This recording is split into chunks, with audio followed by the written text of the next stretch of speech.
So before we start with the panel discussion, I wanted just to do a quick plug, really, and a bit of shameless self-promotion.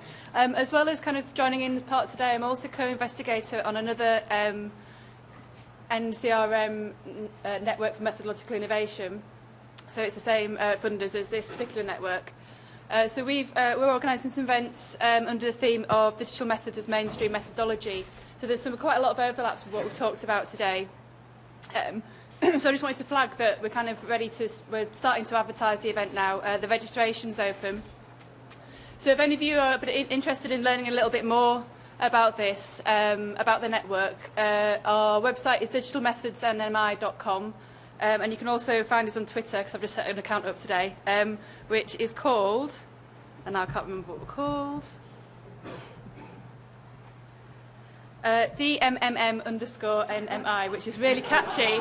But like, I couldn't really think how else to kind of cram all of that in. So probably better if you go to the website and click on the follow button there. So registration's open. We've got our first event in July. We've got Christine Hine, Eric Mayer and Axel Bruns presenting, and we're doing a bit of scoping in terms of kind of the state of the field. I've also got 2 further events, one in London and one in Manchester next year. And I'll stop the advert now. Thanks.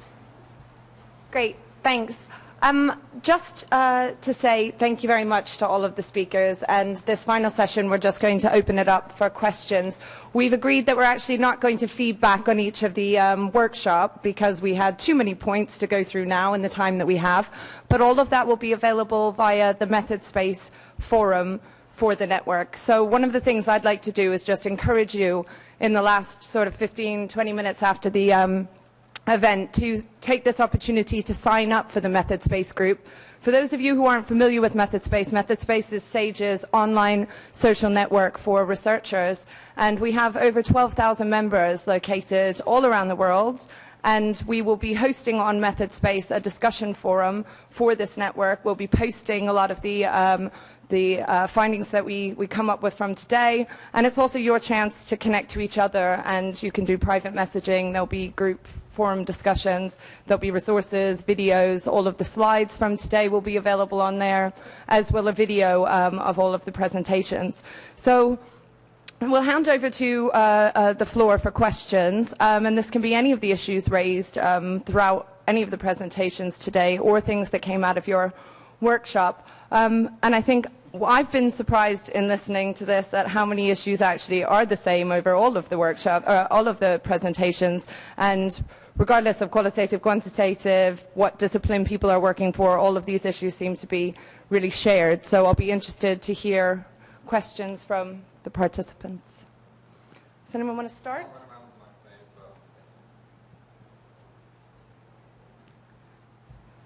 Can I start then? I'll kick it off. I mean, one of the things that I was struck by when I was listening to all of the presentations was there seems to be a real need for data visualization skills if you are doing kind of social media research. And that's a whole nother skill set that I'm not sure all social researchers feel comfortable with. So I was interested in hearing from some of the people who are doing this how you've tackled that. Are you doing your own data visualizations? Are you getting help from people in your universities? Are you partnering with third parties? How are you handling that challenge? Maybe Farida, do you want to? You just hired the Guardian, I think. No, I think data viz is a really interesting area that I certainly have come across in a lot of the chats with people today. I think there's a lot of tools now that allow you to do it, so I don't think this is necessarily something you have to do from scratch. I think for me where data visualization is really, really interesting is that we need much more critique of data visualization in how they're being constructed and how there is a whole body of knowledge about how one puts these together, how certain colors have certain influences, how graphs, best work, and so on. And so I think, similar to the ethics issue, there's a lot of people moving into this space now who neglect and who don't look at that very long history of how we have always visualized data. And I think it's moving much more towards an aesthetic of data visualization that I think needs very critical inquiry in terms of not linking back to raw data and so on, and in terms of these data visualizations often floating around on their own, not anchored to any text or any of the raw data. So I think for me it's a critique of what these data visualizations can do and actually do. I just wanted to add one thing, and it seems to me that there's also a need for data visualization interpretation, because I think data visualizations are becoming the new sort of satellite imagery in some sense. Yeah, where I mean, just remember Colin Powell, actually pointing at satellite imagery and forcefully saying what is on there when in fact it's quite difficult to read. And I think it's a similar case for a lot of people with data visualization, especially because it's becoming, in some sense, massified or democratized through all the various packages. I mean, Wordle calls itself a toy, right? So that's kind of interesting that they. But to many eyes, I mean, all these other ones, Gapminder in particular, you can feed in. Any two data sets and in some sense, or two or more data sets, and in some sense allow them to communicate with one another, tell a story when it could be completely spurious, completely. So there's also, I'm not danger, but there's also the effects of the massification, also of data visualization that needs to be taken into account. Yeah, absolutely. As has been said, there's off-the-shelf kind of programs that will provide visualization. In our context, I think working with people who are specialists in visualization in the computer sciences is very useful. But then at the same time, it needs to be something that needs to be contextualized in terms of collaboration and dialogue with social scientists. In that sense, I think there is a job of work to be done, actually both in terms of thinking about what types of protocols, what types of kind of issues, what type of things you build in terms of accurate, social scientifically robust representation of this type of data on the one hand, and also thinking about perhaps looking if there are off the shelf. Some of them may not be so good, some of them might be terrible, some of them might have certain types of affordances that are very useful, but at least perhaps begin to think about some ways of testing them in terms of social scientific criteria might be an idea. Well, I can only say that I agree with remarks of William and Farida and Richard. I say this as someone who's been experimenting with some visualization techniques, social network analysis and so forth, and although I think the results are quite engaging and perhaps seductive, I'm not quite convinced yet that what I'm supposed to take away from them. I think as a community, we need to learn a lot more about how to use these techniques, and also the community needs to be educated in how to read them. Yes, I fully agree. I'm also a fan of good visualization techniques. There's also bad visualization techniques, so at some point training people how to best use those techniques is essential, but I think that they're only really useful on the exploratory stage of your research. If you really want to understand your data, you have to go at some point to the numbers behind patterns. So with big data, visualizing patterns might help you get a good starting point, but that's only a starting point. No? Okay. I'll keep the. Can I open it up to people in the floor? Yeah, Candy? I've got a couple of questions for the first one.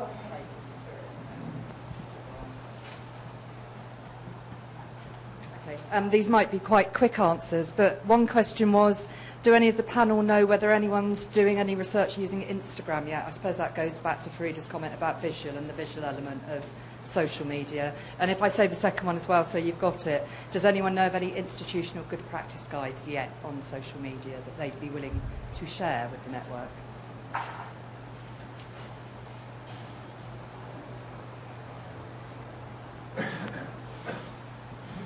In terms of Instagram, the only research I know of, it's not academic research, but it's James Bridle has experimented with Instagram, and my feeling is that he's, you mentioned Lev Manovich, he's doing something similar to what Manovich is doing in terms of not reducing down the data.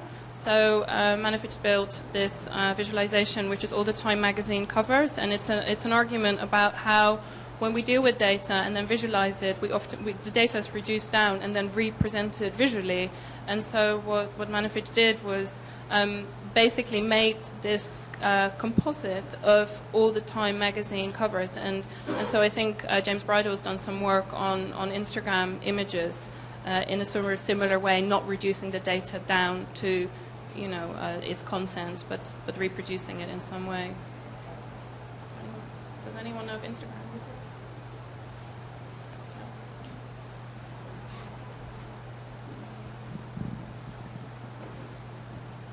Hi, I wanted to just make a general comment about the data visualization point and then ask a question, which is I think this is part of a larger issue.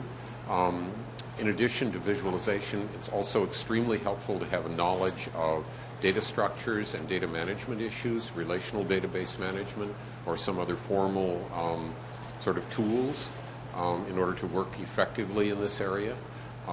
And even beyond that, there's a need to be able to work with network analysis tools and statistical analysis tools. And this all comes back to an issue of broader training for researchers.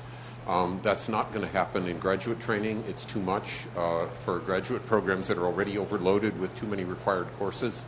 So that means a lot of people are going to have to do a lot of self-training in their first few years on the job, or retraining in things that they didn't originally learn.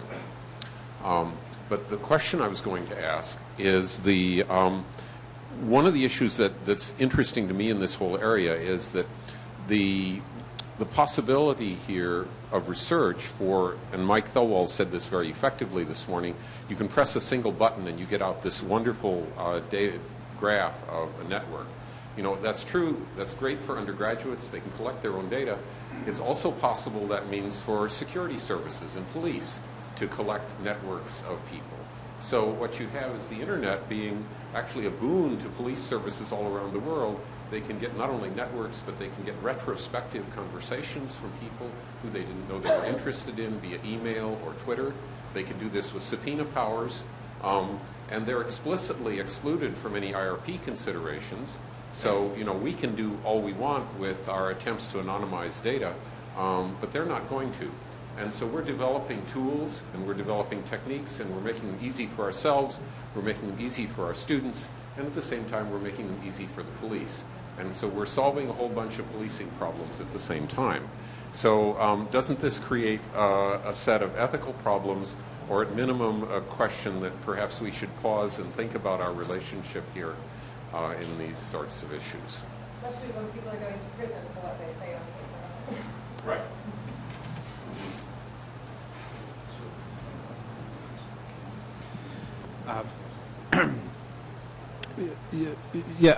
Absolutely. As we discussed in our presentation later on in the day, the sort of panoptic problem is, in a sense, here, and it's kind of fanciful to think that there aren't other agencies doing that already.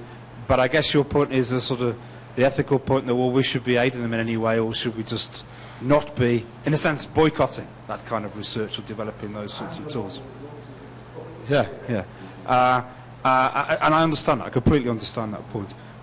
But I would say, we need to also challenge and contest the depictions of social problems as the security agencies can advance.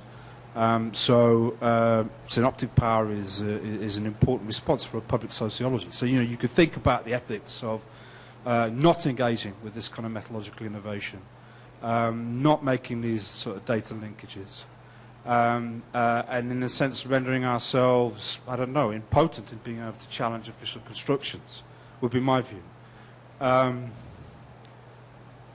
But I do take the point about the capacity of the security services to gain personalised data and then use that for those ends.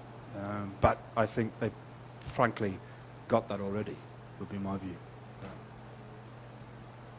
I wanted to say just one thing really briefly. So in terms of data collection on the internet, I and surveillance, the relationship between the data that's available and surveillance practices. I think we have what is, I think the term is called participatory surveillance. That is to say that we are, I mean, that users of the internet, users of the web are participating in the surveillance in the sense of giving up quite a lot of data.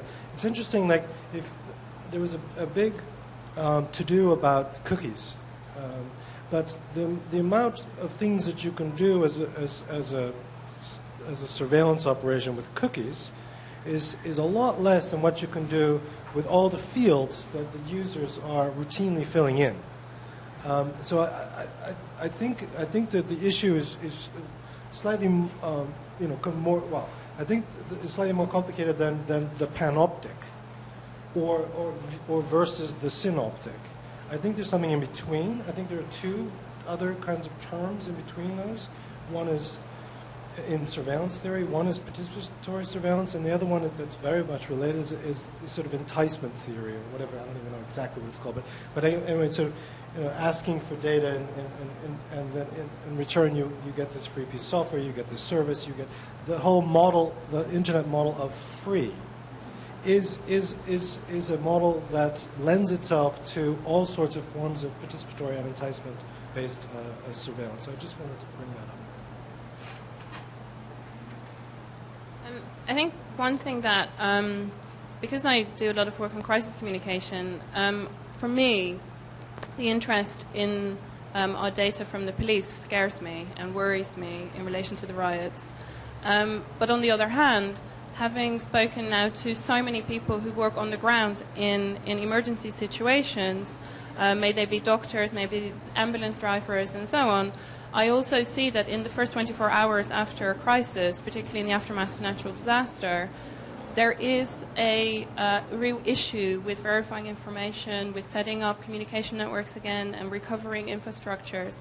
And I do think that as a researcher who operates in that area, I also feel that I have a responsibility to try and help.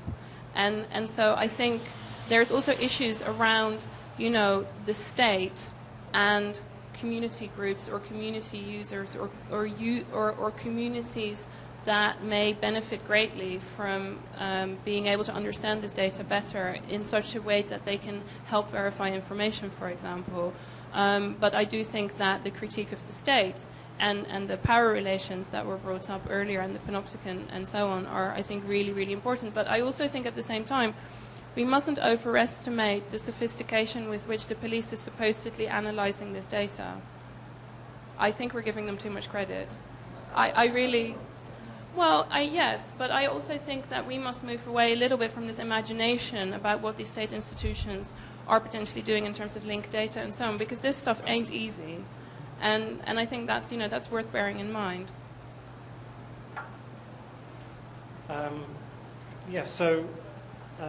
I think I can offer some evidence in support of what Farid just said, that perhaps we, at the present time anyway, are overestimating how sophisticated the police are in their use of social media analytics.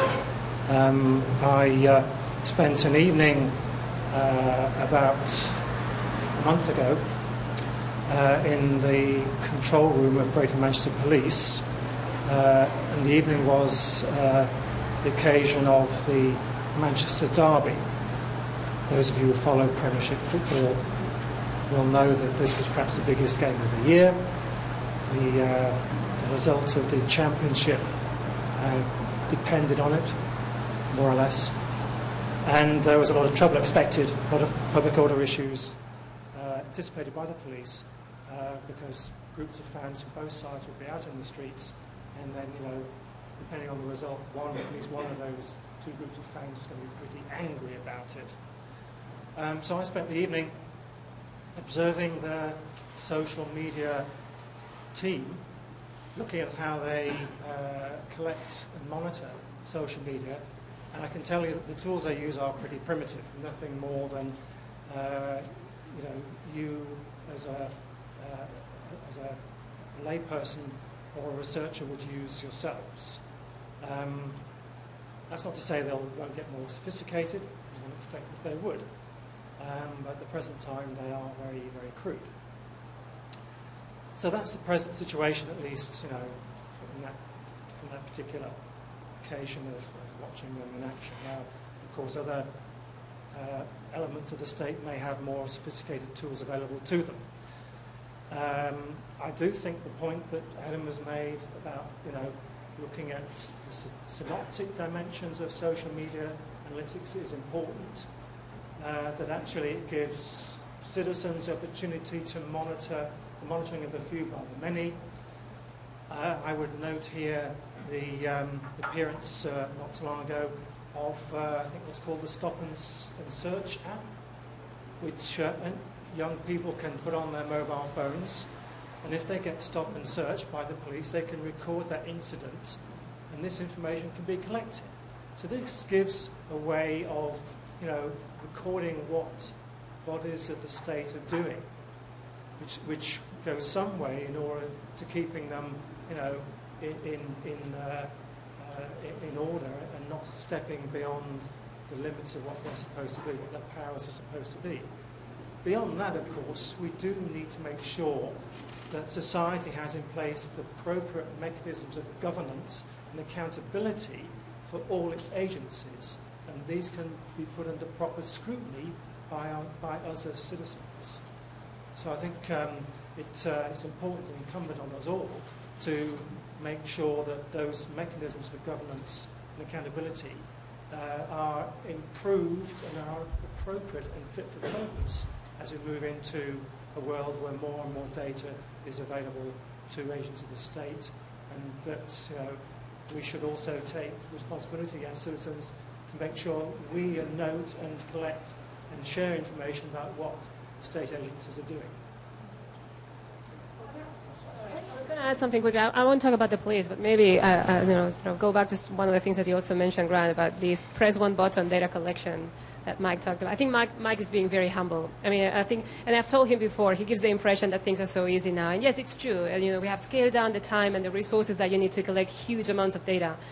But it's still pretty, it's very hard. It's, a lot of us know how hard it is to still make good research out of that. So I would, and when my students at the institute, they see Mike talk, and then they get very excited, and they do their research for the thesis, and then they don't sound as enthusiastic when they actually have to do something with that data. So, it's. Are there other questions from people on the floor? Then I guess before we wrap up, I guess I had one more question, which was to all of the members about what they want to get from this network. I mean, from me, through the day listening to things, I thought what we need is a place to collect a lot of information about the tools that are already available. I think you've each mentioned things that you use that maybe other researchers aren't aware of. And if we just had a central place for sharing some of the resources that you have and some of the tools that you already know about with other people in the network, that would be really useful. But I was wondering if you had any just short comments about other things that you think this will give us the space to do.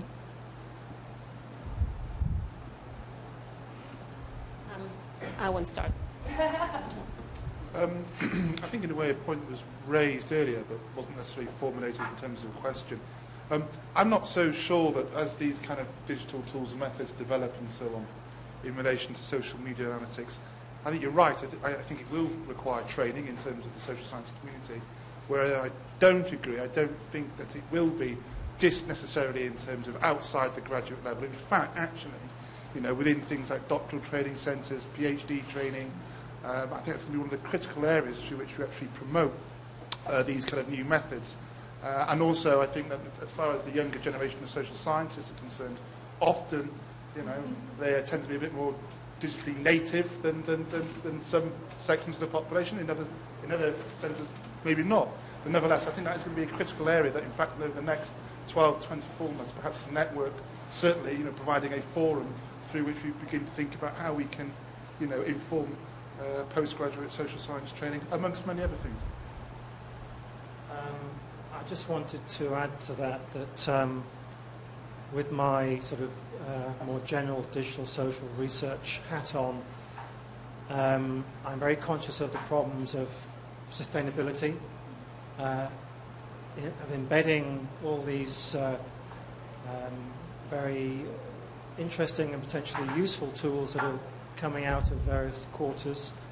Cosmos, for example, Mike Thelwall's work that we're doing in the analysing social media collaboration. The question is, how can our efforts be sustained in the longer term? Whether it's possible to provide the support to make sure that these can be used by all academic researchers. That's certainly what we hope to do, but it does raise real challenges for us where funding streams are perhaps often time limited, very specific to particular projects, and then suddenly one's left without any further support.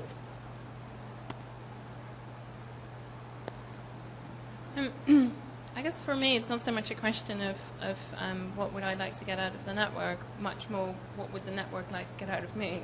And so one of the things that I've recently become much more aware of is that because I've been doing this kind of training and speaking for the last few years about my research, aside from the academic publications, I have so much material that I don't write up, which is where did things go wrong, the case studies, why did we make these choices? And I think that there is a real shame that rich material often gets lost, and that there isn't often no place for those narratives in academic journals. And so just the course that I finished with my students, I realized, okay, so I have 9 groups of students who have reviewed different tools and presented on different tools and have done so much work that has been very much co-produced. And I just thought, is this something that would be valuable to the community for me spending like a week blogging this so that is out there, because the only thing about these tools is people using them shows up the pitfalls, shows up where actually the APIs don't work at all. And it's only when I say to my students, go and harvest this data, and they say, oh, actually, none of this works, or this breaks, or this is the limit of this REST API, and oh, actually, you can't go back this, and this doesn't do what you said it would, and this is broken because this API has changed. And so I think there is an issue of sustainability, but I also think that maybe we can do more as researchers to simply share the things that we take for granted that we know. I mean, I know about 12 or 15 tools inside out, and I could just blog that. Yeah. Yeah. Because my students have road tested them. So I have 40 students who road tested all of these tools. And I guess, I guess the question has sort of been answered because a lot of people are nodding. So. Can I just say something though? I mean, I really hope that over the next 12 months we'll be able to make the channels available to engage people and say to you, come and give an hour-long online seminar about that tool that you tried. Share that with the network. Our role as kind of network leaders is to facilitate that happening. So we would love that sort of stuff to happen. I think the other thing about an event like this is we really need to engage students more, and students need to be in these spaces and places, and we need to see them as fellow researchers, because I think for me the reason my module just went off like a rocket is because that's how I approach my students, and they just went off and showed me things that I didn't dream they would be able to do, and it's because I approach them differently. Yeah, so I would just like to echo that. I mean, I think what I would like to get from the network, skill share, I think is one word. Learning and sharing skills. So for example, in Amsterdam we've developed, we have digitalmethods.net. We have about 35 tools which are online, from the very, very simple, compare 2 lists, or 3 or 4 or 5 lists, to quite complicated, crawl 300 URLs or something, and we have tutorials and things. So we're sharing that online. But I would also like face-to-face, actual, on the ground skill shares with students in sort of workshop setting, bar camps type settings, so that you can learn, do a mini project, and then you get your hands dirty.